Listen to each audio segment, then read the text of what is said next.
Syarat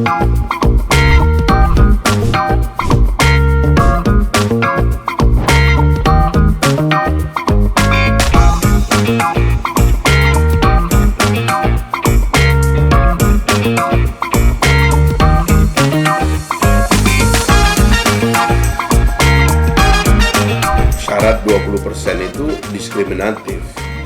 Syarat 20% itu lah yang menyeret kita kepada politik identitas. Sekarang kayak orang kayak Erick Thohir, kalau dia memang berani, dia berdebat soal itu. Apa dia hadir di podcast ini dengan saya, dengan dia, kita berdebat. Terus kapan saya tahu bahwa yang mimpin ini mimpin karena otaknya? Daripada orang kayak Pak Ganjar, Pak Anies, dan lain-lain ini digitu-gituin doang, kayak orang adu ayam itu pantatnya dipanas-panasin doang. Orang itu harus mulai berdebat. Ini Erick kan muncul begini, mungkin kalau ingin berdebat, ya fasilitasi segera perdebatan. Pak Erick ditantangin Fahri Hamzah nih diajak podcast katanya.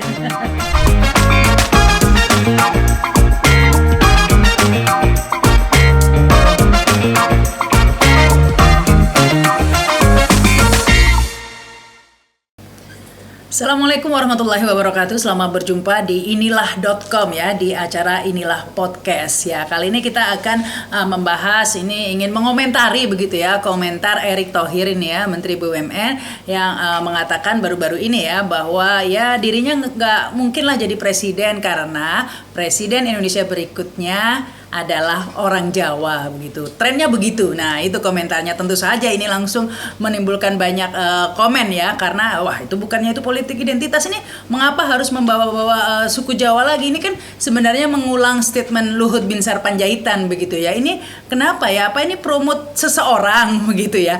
Nah, kita akan membahas ya masalah ini dengan pengamat politik, aktivis, sekaligus ini Wakil Ketua Umum Partai Gelora. Assalamualaikum Bang Fahri Hamzah. Waalaikumsalam. Ya, ini saya baca ini pedes sekali nih komentarin Erick Thohir yang mengatakan ini Presiden Indonesia orang Jawa nantinya. Ya itu dia tadi. Karena sebenarnya ini kan soal-soal yang ingin kita kubur dalam politik Indonesia. Ya, menggunakan identitas untuk secara langsung atau tidak langsung mendukung atau menjatuhkan orang gitu. Nah, perjalanan kita ke sini itu sudah agak jauh gitu. Sehingga kalau kita terdengar lagi ada yang menggunakan politik identitas, itu akhirnya kita sendiri agak alert sistemnya bangun gitu. Kita baru selesai berkelahi tentang identitas Islam. Di mana dianggap dalam masa-masa yang kemarin itu ada yang memakai identitas Islam untuk menaikkan atau menjatuhkan orang gitu. Nah tiba-tiba ini udah masuk habis identitas agama, masuk lagi identitas etnis gitu. Sesuatu yang sebenarnya jauh-jauh hari sudah kita selesaikan gitu. Karena itulah harus ada semacam sorotan begitu ya, untuk mewaspadai, karena by constitution dan kesepakatan nasional soal-soal ini kita sudah anggap selesai, konstitusinya melindungi, undang-undangnya sudah dibuat bahwa di republik ini tidak boleh ada diskriminasi berdasarkan apapun gitu. Sehingga penyebutan identitas itu dalam politik itu berpotensi menciptakan diskriminasi. Jadi waktu Amerika Serikat baru saja punya presiden 2 periode orang keturunan Kenya, ya kan? Kemudian sekarang punya wakil presiden perempuan orang keturunan India. Kemudian Inggris baru punya Perdana Menteri orang Hindu ya. Rishi Sunak itu orang Hindu keturunan India ya. Kok kita ini mengeksklud orang Sunda nggak ada, orang Sumatera nggak ada, orang Bugis, orang Bali, orang Papua nggak ada gitu loh. Dalam perdebatan politik yang dilakukan oleh seorang elit yang sedang punya hajat politik juga gitu. Tapi ini kan statusnya masih pejabat pemerintah sebenarnya. Ya, apalagi tidak etis dia melakukan itu. Kalau orang lain mungkin bisa sampai dipersoalkan secara hukum ya, tetapi itu paling tidak etis. Tetapi saya kan lebih mengatakan dia kayaknya nggak paham ini. Jadi tema ini sebenarnya tema yang rumit memang buat orang-orang yang tidak terbiasa dengan filsafat, dengan sejarah negara, dengan sejarah konstitusi dan undang-undang kita. Mungkin dia nggak paham itu. Dianggap itu suatu yang remeh gitu, ya. Bahkan dia mengulang dengan mengatakan trennya gitu. Nggak boleh dong menggiring opini. Menggiring atau menggunakan tren untuk mengeksklud identitas bangsa Indonesia, karena sekali lagi seluruh anak bangsa itu dijamin peluang yang sama. By Constitution pasal 27 tegas mengatakan segala warga negara bersamaan kedudukannya di dalam hukum dan pemerintahan, dan wajib menjunjung tinggi hukum dan pemerintahan itu dengan tanpa ada kecualinya gitu. Nah, kalau itu sudah selesai, kita nggak boleh lagi persoalkan itu. Nah, memang ada soal lain nanti yang saya persoalkan kan. Pertama tadi kita mesti gugat idenya. Bahkan harusnya saudara Erick Thohir, kalau memang dia pinter dan dia mau menguji nyalinya sebagai politisi yang berwawasan kebangsaan dan berwawasan keindonesiaan, harusnya dia hadir dalam perdebatan. Saya ingin memperdebatkan ide saya ini atau pikiran saya ini dengan siapapun gitu misalnya. Harus hadir dia. Cuman ini pasti sembunyi nih setelah ini. Oh, saya mohon maaf, itu kan maksud saya begini dia putar. Nggak boleh itu gitu loh. Jadi kalau dia jago, dia memang mau jadi orang politik dan memang mau diskusi tentang gagasan kebangsaan, dia hadir di podcast dan diperdalam itu, diperdebatkan. Tapi kalau kita mau husnudon ini, berprasangka baik nih ya, mungkin ini Pak Erick Thohir itu maksudnya itu hanya mengungkap fakta ya, bahwa memang pada kenyataannya kan penduduk Jawa itu jumlahnya besar begitu ya, dan seringkali karena penduduk Jawa besar yang terpilih ya, meskipun di Inggris yang banyak orang Inggris dan orang Kristen, tapi yang terpilih malah Hindu begitu ya. Ya makanya kan itu kan yang kita anggap selesai, sebab kalau itu nggak anggap selesai berarti ide republiknya gagal. Kan kerajaan-kerajaan di Sumatera dan Jawa itu kan kita bubarkan, membentuk republik. Bahkan kita ini lebih ekstrim dari Malaysia. Di Malaysia kerajaannya sebagai otoritas simbolik dijaga. Kita cuma jaganya Jogja. Yang lain kan nggak ada, bubar semua. Sultan Sumbawa tahun 53 menyerahkan seluruh aset kerajaan kepada pemerintah pusat, menjadi bagian dari pemerintah pusat. Demikian juga daerah-daerah lainnya. Demikian juga daerah-daerah lain. Nah, itu ada hierarki di sana gitu. Nah, ya karena memang di beberapa daerah itu misalnya prinsip adat bersendi syara bersendi kitabullah itu ada di Sumatera, ada juga di Sumbawa, dan itu lagi-lagi Islam gitu. Nah, ini semua itu kita bubarkan. Kita membentuk republik yang dasarnya adalah kepentingan umum, bahwa ruang publik itu dikelola oleh aspirasi publik, bukan oleh aspirasi raja. Apalagi keturunan raja atau orang yang mendapat wahyu dari Tuhan dan sebagainya, bukan itu. Kan itu kita sudah selesaikan. Karena kenapa kalau masuk ke situ lagi gitu loh? Ya, kalau Bang Fahri tadi kan kayaknya gimana ya, terlalu pedes lah mengatakan wah itu mungkin nggak paham. Kalau menurut saya sih kayaknya nggak mungkin lah. Kita semua sudah paham lah. Kita ini Bhinneka Tunggal Ika. Dia nggak paham, bukan kamu. Kalau kamu kan lebih pintar. bukan. Maksudnya saya lebih melihat ada sesuatu di balik ini. Memang ada agenda begitu, bahwa memang ada yang mau dipromot begitu kan. Ingin menggiring opini publik agar calon yang Jawa ya yang terpilih begitu. Ya, saya pertama-tama nggak peduli dulu dengan motif pribadi dia, tetapi wawasan dia sebagai pejabat publik, apalagi pengen nyalon jadi presiden atau wakil presiden, itu tidak mewadahi realitas kita, karena itu tidak cukup begitu untuk memimpin kita, sehingga dia tidak akan mengintroduksi isu-isu seperti ini secara tepat gitu loh. Karena kalau kita lihat petanya ya, ada Anies Baswedan, ada Ganjar begitu kan ya. Nah, yang Jawa ini kan Ganjar lebih asli ya, meskipun Anies ini dari Jogja ya, tapi kan lebih asli Ganjar Pranowo. Jadi kayaknya memang ada motif mau jadi wapresnya Ganjar atau apa seperti itu Bang. Ya, apalagi kalau saya bongkar dulu persoalan itu.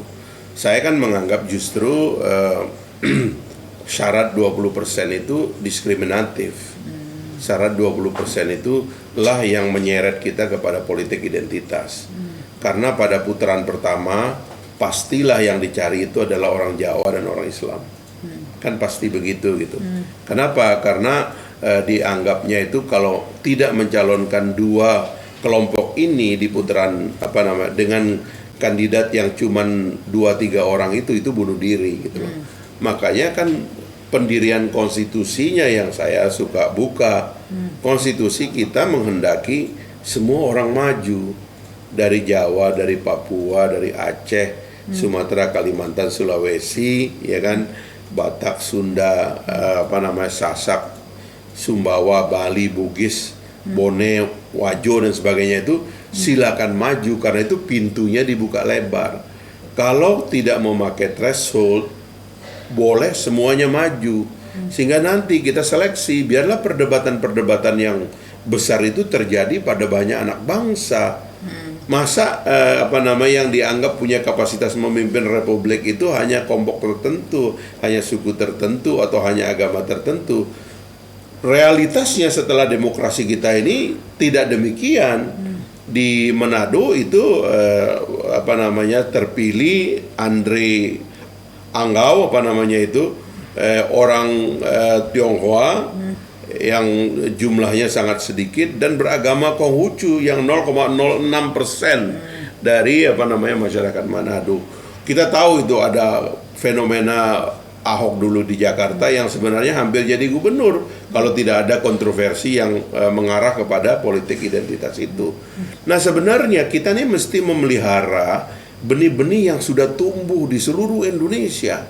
Di kampung saya Nusa Tenggara Barat, suku besarnya itu ada 3 ya.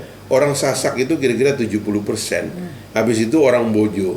Habis itu orang Sumbawa. Orang Sumbawa, saya semua orang Sumbawa. Terpilihnya gubernurnya orang Sumbawa. Artinya suku mayoritas itu menerima adanya kepemimpinan dari minoritas.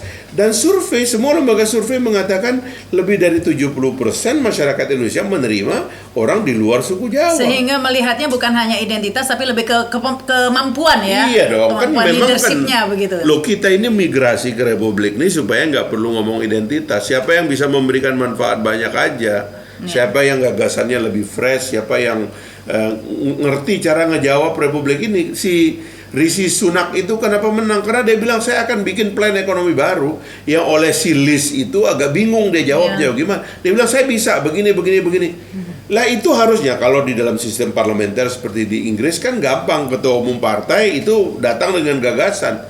Lah sekarang kita bagaimana? Yang mengajukan gagasan nggak ada, yang berdebat ide nggak ada, saban hari ngomong identitas.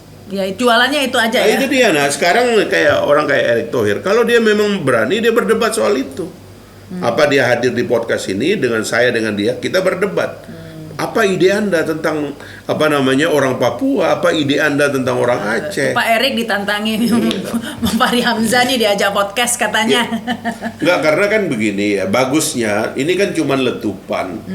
Problem kita di Indonesia ini kan nggak ada perdebatan. Nanti perdebatan tuh hanya 1 atau 2 bulan disembunyikan kayak kelompen capir. KPU-nya bikin aturan. Wah, tolong ya kalau berdebat jangan terlalu kasar, jangan terlalu tajam, nanti kita harus jaga perasaan.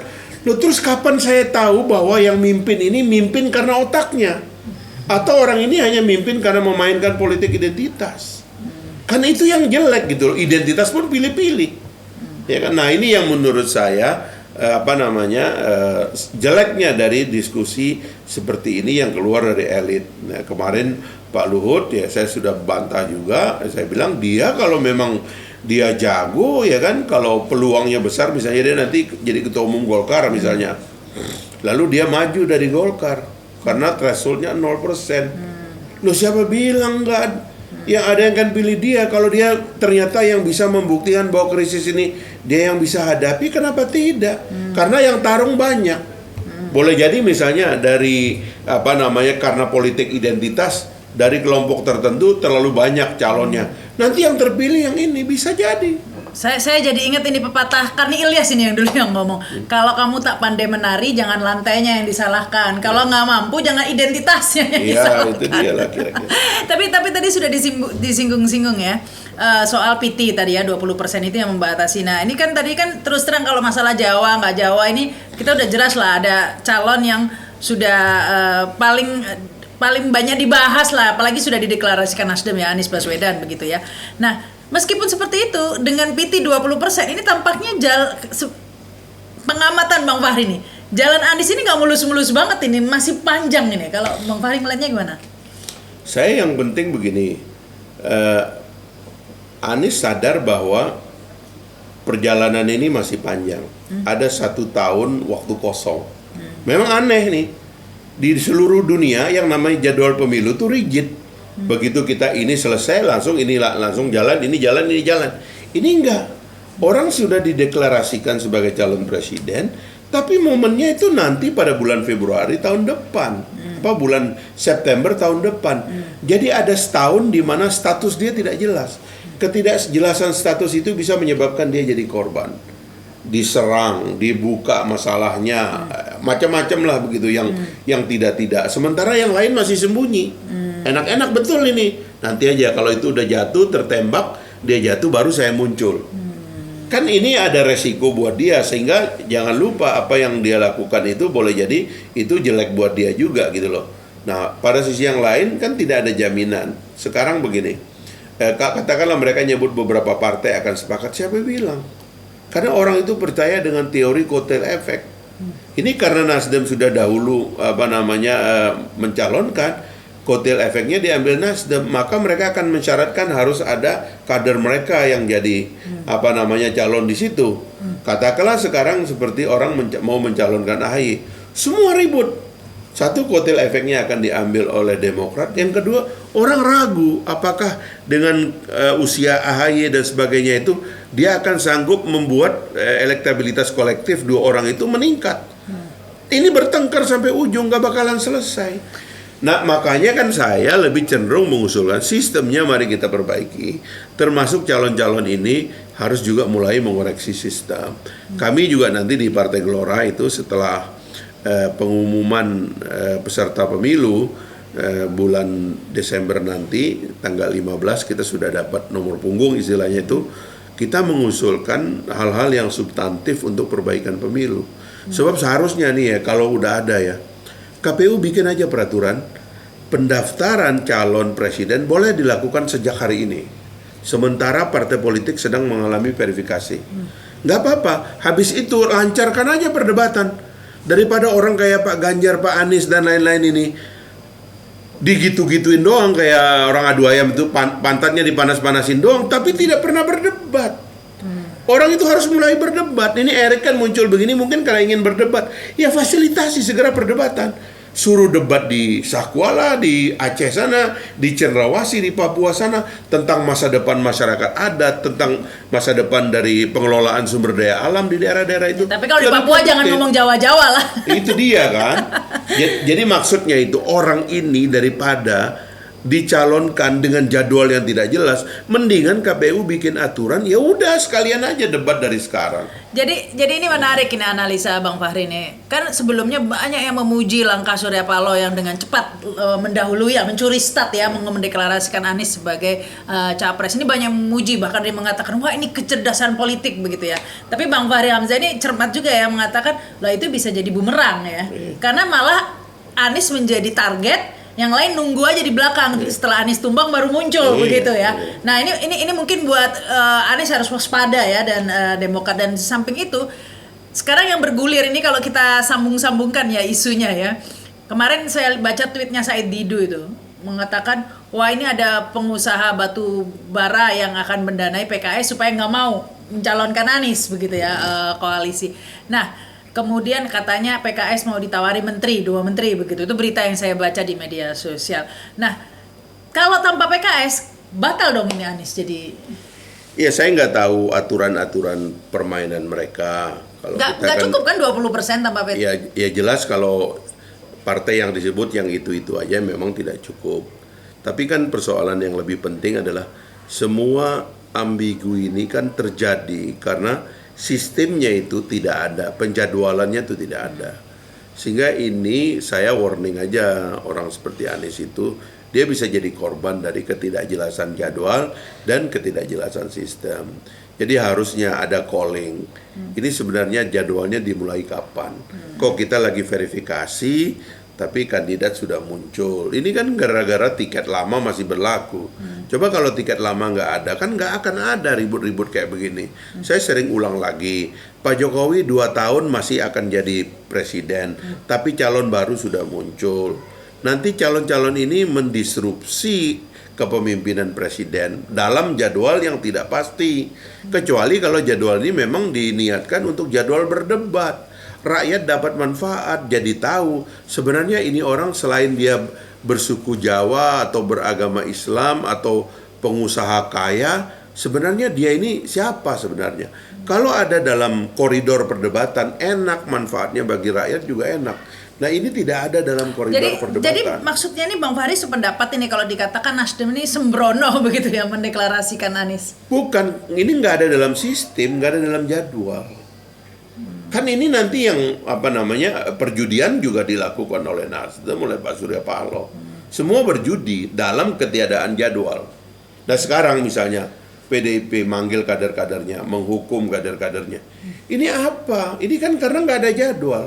Jadi harusnya bagaimana jadwalnya itu kapan begitu? Ya kalau memang ini dianggap jadwal, paksa partai supaya mendaftar sekarang. Datang ke KPU itu secara resmi, bikin pendaftaran, disahkan, mulailah perdebatan. Karena nanti kan pilpresnya kan sama pileg kan bareng tuh 2024 bulan Februari tanggal 14. Ya biar ini diisi dengan satu schedule yang benar. Kalau ini kan nggak ada schedule. Jadi yang sembrono bukan Nasdem tapi KPU-nya dong. Bukan, aturannya sudah saya kritik dari awal, itu membuat kita ini jadi bingung karena tidak ada jadwal. Ini jadwal apa sebenarnya? Kok udah ngomong pilpres padahal Pak Jokowi masih jadi presiden? Padahal tiketnya belum disepakati. Tiketnya itu baru dicap oleh KPU nanti bulan September tahun depan, masih setahun lagi. Lo kalau tiketnya itu baru dicap setahun yang akan datang, lo kok kena filmnya udah main?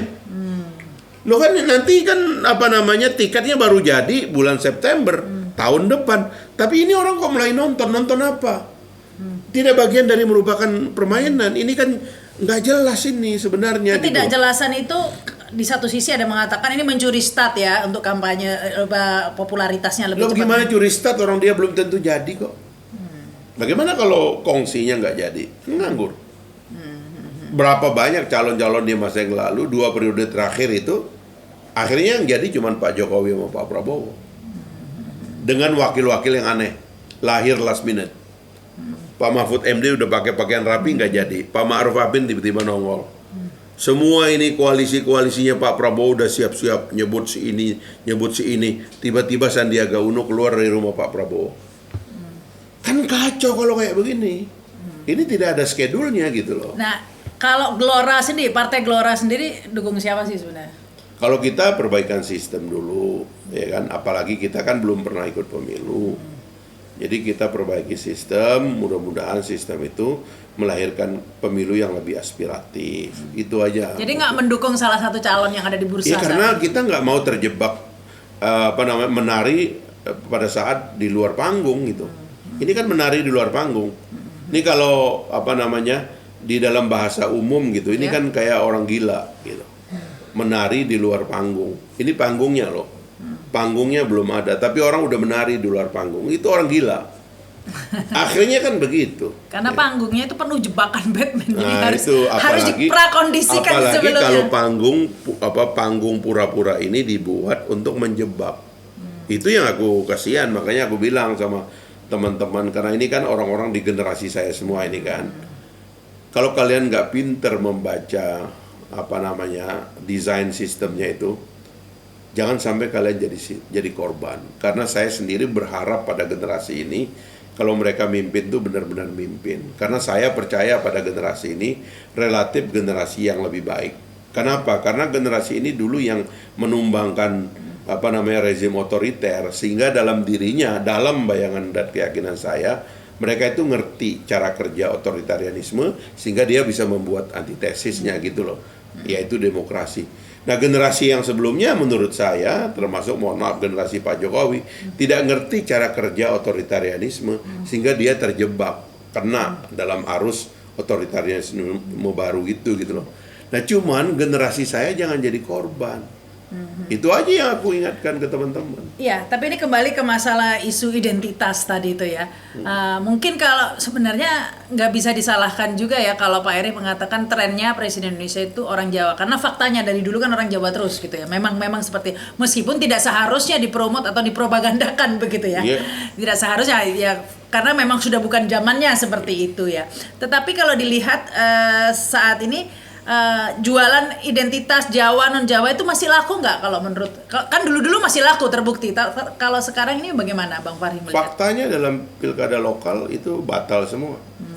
Itu seperti contoh-contoh yang saya sebutkan tadi. Sudah terkikis begitu ya? Sudah terkikis dan sudah hilang, dan itu bukan cuma fenomena Jakarta. Gitu. Ya kalau kita lihat Jakarta ini kan unik lah ya.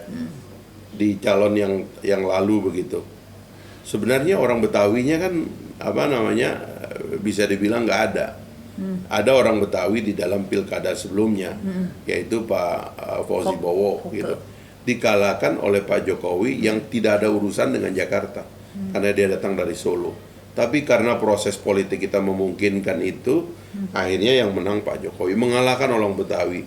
Dalam putaran yang terakhir itu ada 3 calon, Pak Anies, ya kan, Pak Ahok dan AHY gitu. Sebenarnya 3-tiganya ini bukan orang Jakarta originally, tapi kan apalagi Ahok itu minoritas double kata orang itu, orang dari Belitung sana begitu, etnis Tionghoa, tapi masuk putaran kedua.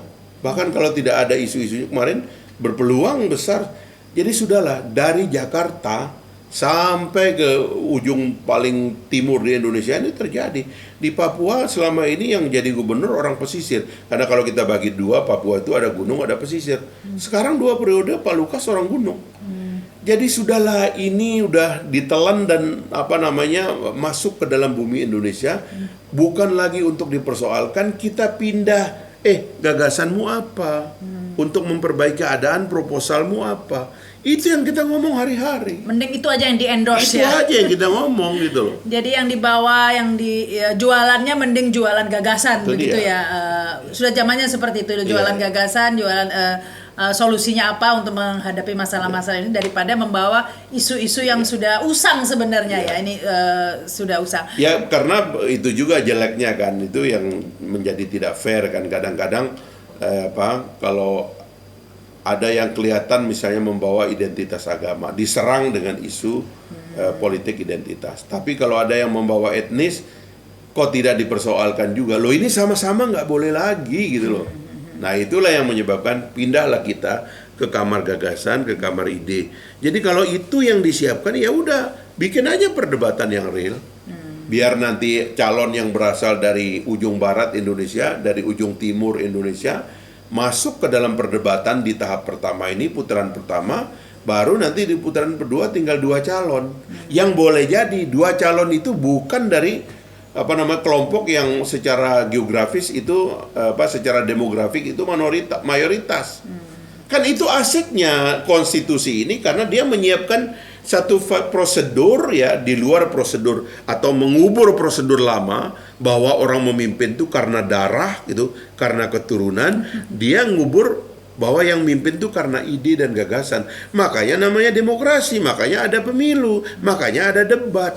Nah debatnya ke situ dong, jangan kemudian mengungkap simbol-simbol lagi gitu loh. Ya tapi itu sebenarnya demokrasi kita itu kayaknya nih ya, belum sedewasa itu Bang gitu ya. Karena nyatanya kalau mau pemilu pasti semuanya udah pakai simbol-simbol agama, entah kerudung, entah juga, pokoknya langsung lah pakai identitas begitu ya, identitasnya sesuai identitas daerahnya. Kalau daerahnya Kristen ya udah identitas Kristen yang digunakan gitu ya.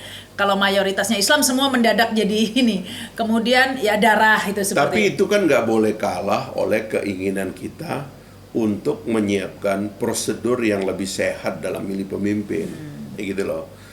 Tren ini sih akan terjadi terus, ya kan? Karena jangankan di negara demokrasi baru kayak kita, di negara demokrasi yang udah lama pun penggunaan institusi agama, Coba lihat kalau Trump di Amerika, itu menggunakan Trump menggunakan kaum evangelical luar biasa sekali.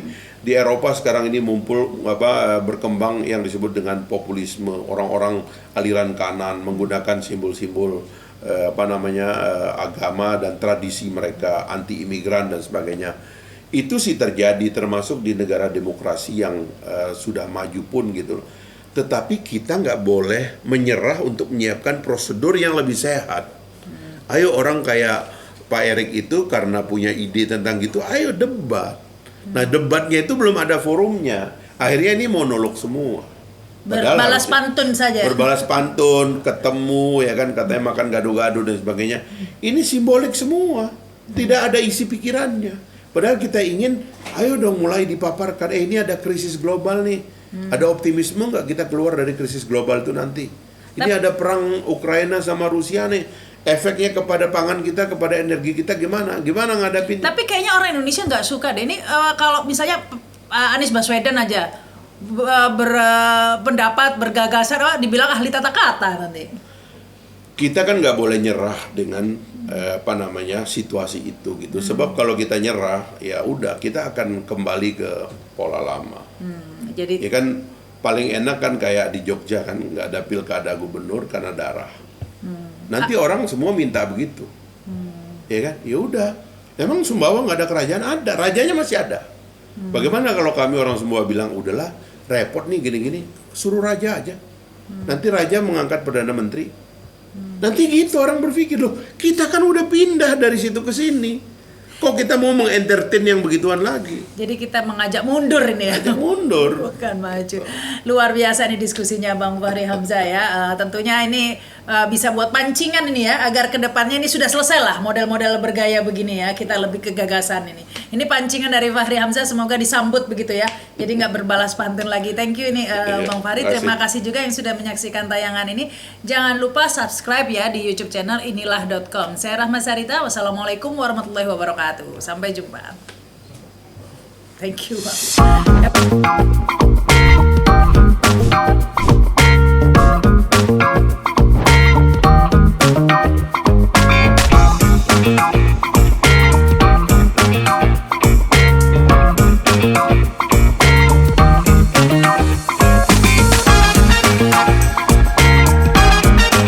Syarat 20% itu diskriminatif.